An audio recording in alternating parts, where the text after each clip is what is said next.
Hey guys, hope you're all having a good Saturday morning. Well, it's Saturday when I'm taking this. Anyway, hey, I'm going to try and show you anyway.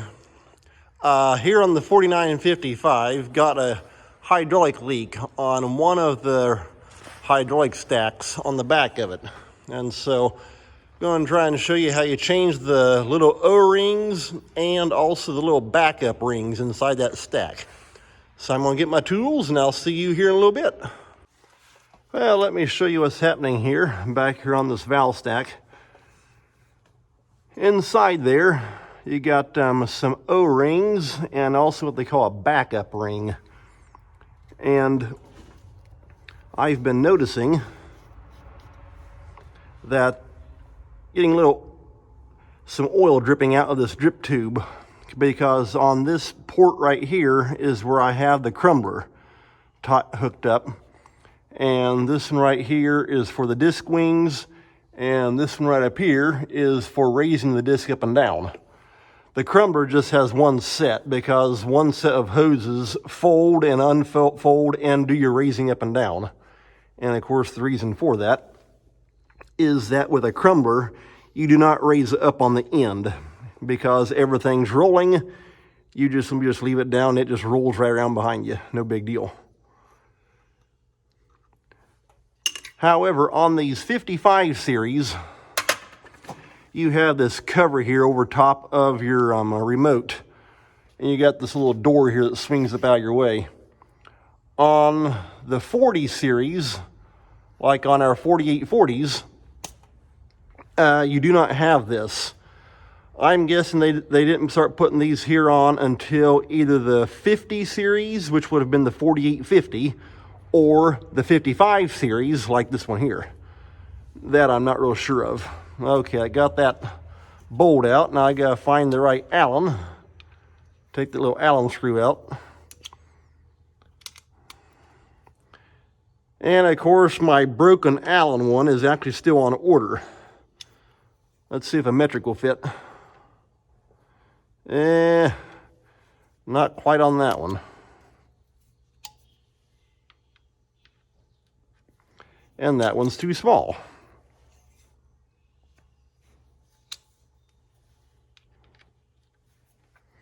Maybe I just had to grab my regular Allen wrenches. But yeah, like I say, I've been noticing though, because it's just a simple drip tube that comes down here and just drips down the ground. And the main reason for that is as you hook and unhook, the oil can just go right down that tube and drip off. Otherwise, it just wants to drip down the back here, which happens on the 4840s. It'll just drip out the back and then come right down the back and make a mess. So that's why they put those drip tubes there. That way it'd stop that. So I've got to take this cover off in order to access that. So I'm going to get my Allen wrenches. I ran and grabbed my Allen wrenches, and after finding the right one, try and get this little bolt out. There we go. Okay, and that should let that little faceplate come right off there.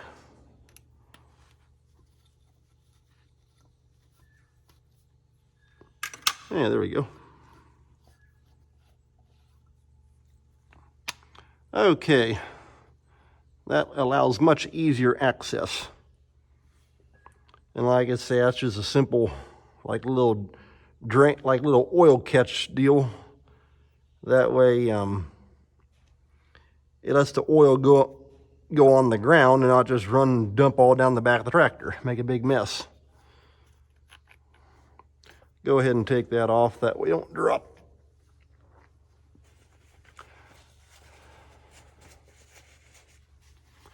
And the best thing to have to replace these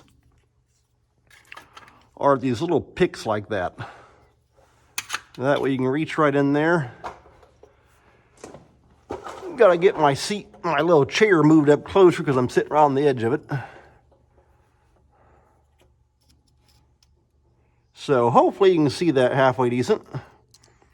Okay, there I'm getting the backup ring popped out. Well, that might be both of them. Nope, guess not. Okay, there's what they call the backup ring. And that goes on the back, well, as you're looking toward the front of the tractor, the backup ring goes on the back side of the rubber O-ring, which is this guy. Yeah, we're starting to see some cracking in there. That's why it's wanting to leak. So, okay, that's got that one. Go ahead and jump over here on this side and get this one over here picked out also.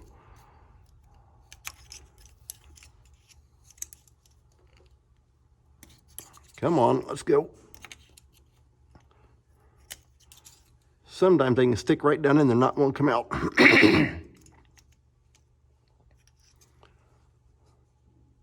That's where the little 90-degree one makes it nice. There we go. And that went flying everywhere.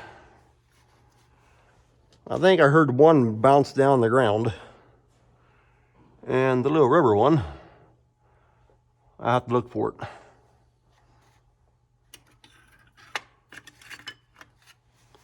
Okay, that's got them out. I got new backup rings, and I'm also going to take and put new rubber O-rings in also.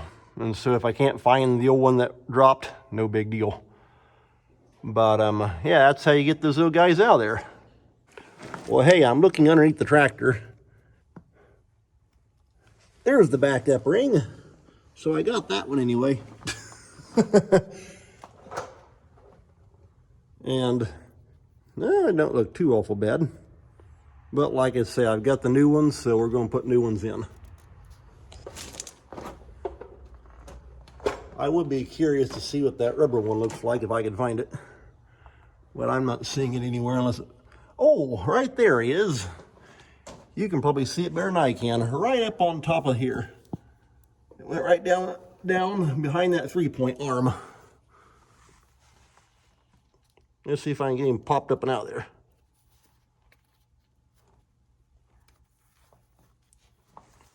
Hey, there it is.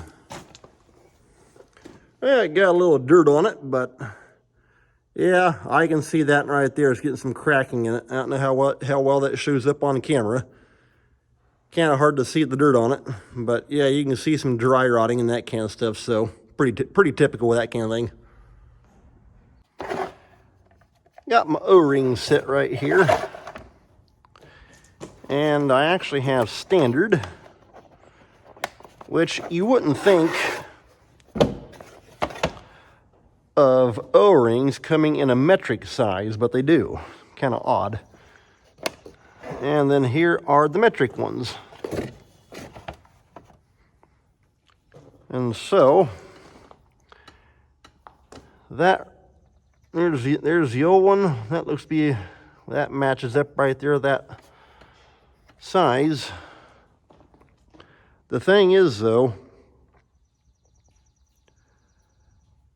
the difference between the metric and the standard, which is what that right there is, that's a new one, is that the metric, the O-ring itself, this part will tend to be just a little bit fatter. Now, matching it up against the old one, it's kind of hard to really, I mean, that looks right.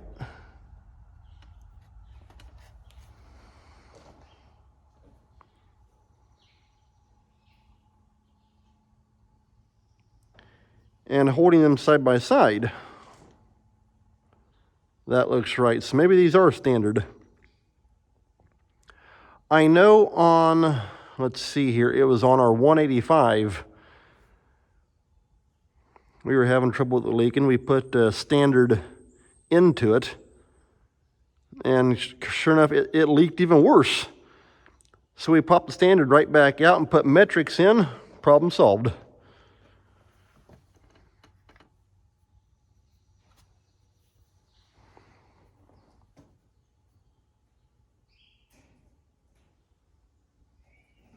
Okay. Like I say, the old one is right here on the right. Here's the two new ones.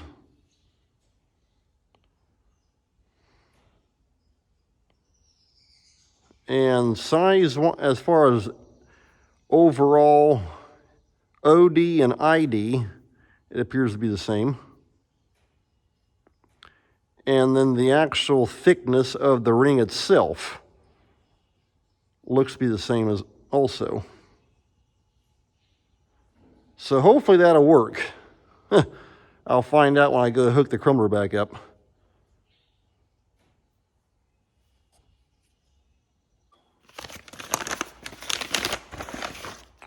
Right here's the new backup rings that we got, them little guys.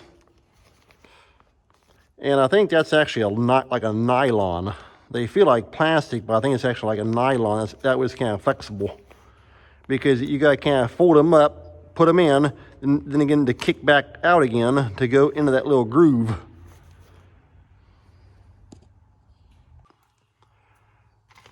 Well, let me see here if I can get these backup rings popped in without having them fly over the place.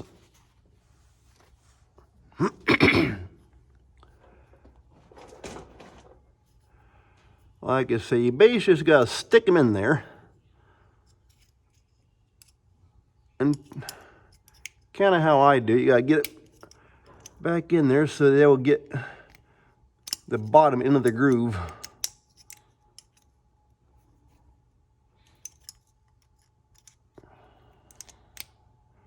And yes, sometimes they can be kind of tricky to play with.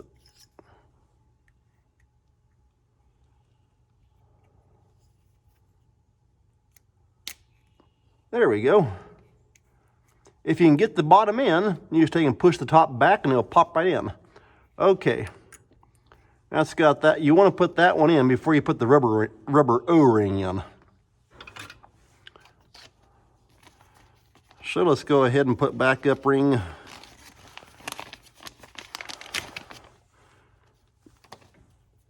for the left side here.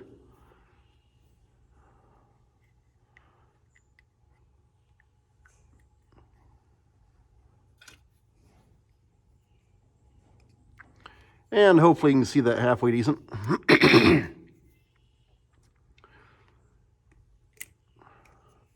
Okay, and there we are. Okay, that got that side. And there we got that side. Okay, the backup rings are in. Like I say, you want to take and put those in first, because with the rubber rings, they're a lot more flexible. So let's see here. There's the old one. Right there's the new one.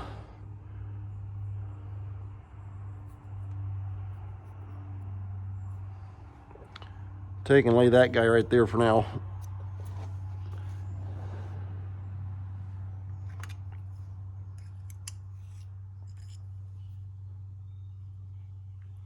And same thing, you want to take and shove it clear up inside there. Try and get in past that backup.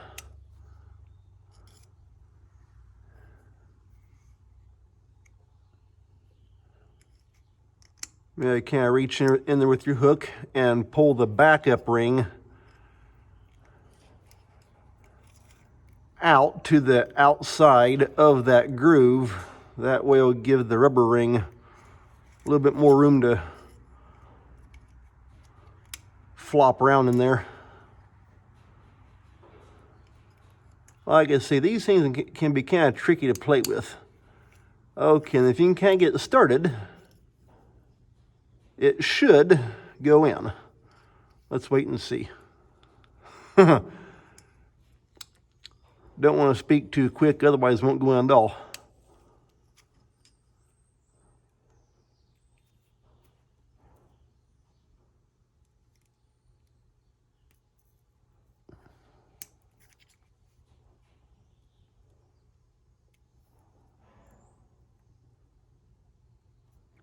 You just got to be careful, though. You don't go and prick that rubber with your hook. And it's actually best to have two of these hooks, That way you can try and shove, kind of hold out on the, kind of pull out on the backup and play with that rubber with the other one.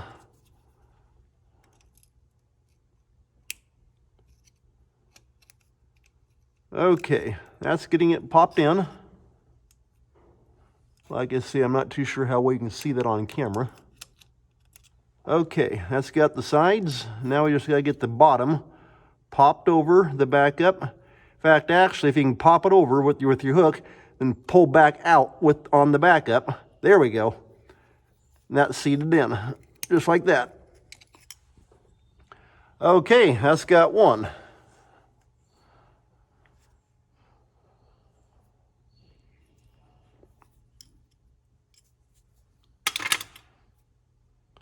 Well, I guess I'll go ahead and show you doing the second one.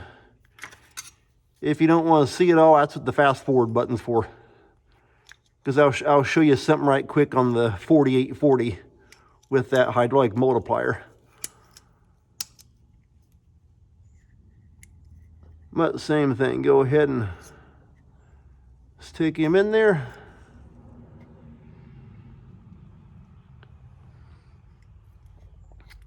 Reach in, pull the back up out toward you as much as possible.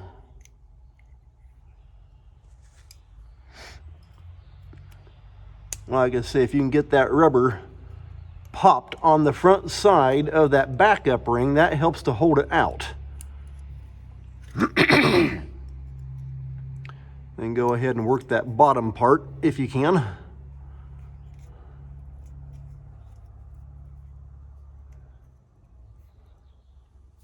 Okay, I just hooked into the bottom of the backup ring. I'm pulling it toward me.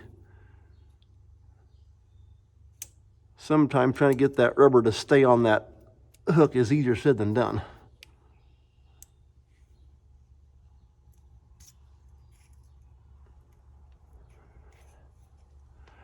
Okay, now that one, the top popped clear out. Like I said, they're just kind of tricky to play with, and you just got to keep going round and round until you get it worked in that groove.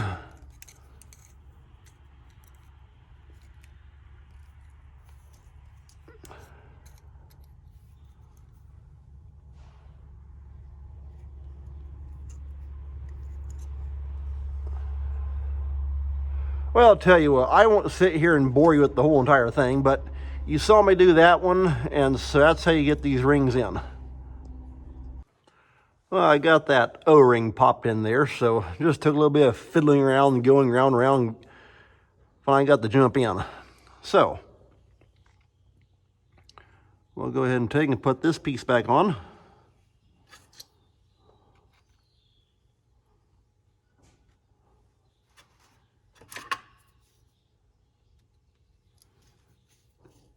Get that little screw to start in that bottom there. There we are.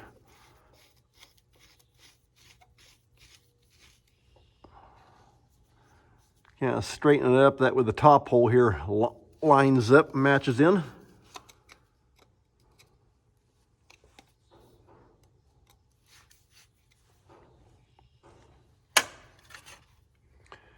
Then you go and put this little lid on, and that's got it.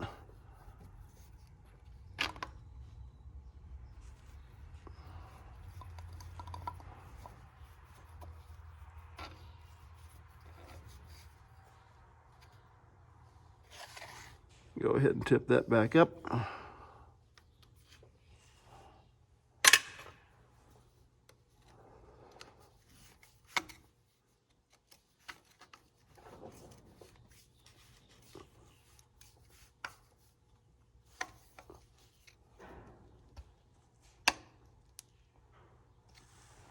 Okay, that's got the faceplate put back on. Got the lid going up and down. I guess I'll see what happens when I go to hook stuff up. Hopefully it doesn't go dripping on me. So, okay, well, I'm going to show you right quick something on that hydraulic multiplier. It's nothing big, but just a way to keep the dust out of these ports and that kind of stuff on that multiplier. So I'll see you in a little bit. Okay, here on this multiplier, since it's stuck out like this and everything like that,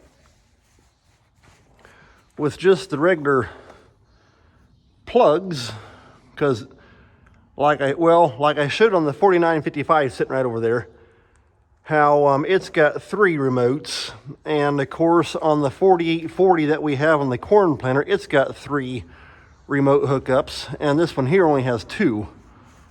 And that's why I put this hydraulic multiplier on the back of it. That way I would have 3 for the disc and the crumbler. And however, with them sitting out here like this, I don't like them being all wide out in the open where they can get dirt and that can junk all inside there. And so I was at Rural King last night and got some nice plugs, and even the right colors. Green and yellow, they'll match in perfect. And so, thing is though, I may actually have to end up taking this part here off and putting it over from the back, because otherwise that's not going to pop over that snap ring. But for right now, we can just plug them in.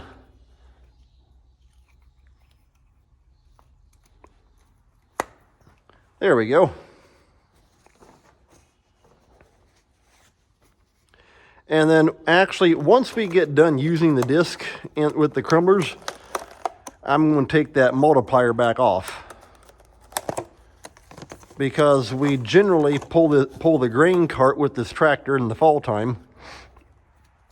And for the grain cart, it only needs 2 remotes and not 3.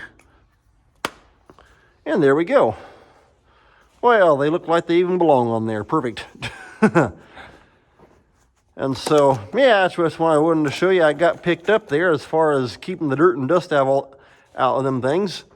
And so, like I say, I really like the job that multiplier's done. It works great for being able to run the disc and crumbler, because they have it numbered. There's 2, 2, and these over here both numbered 1. 1 top, 1 bottom. And so, yeah, like I say, it's worked great.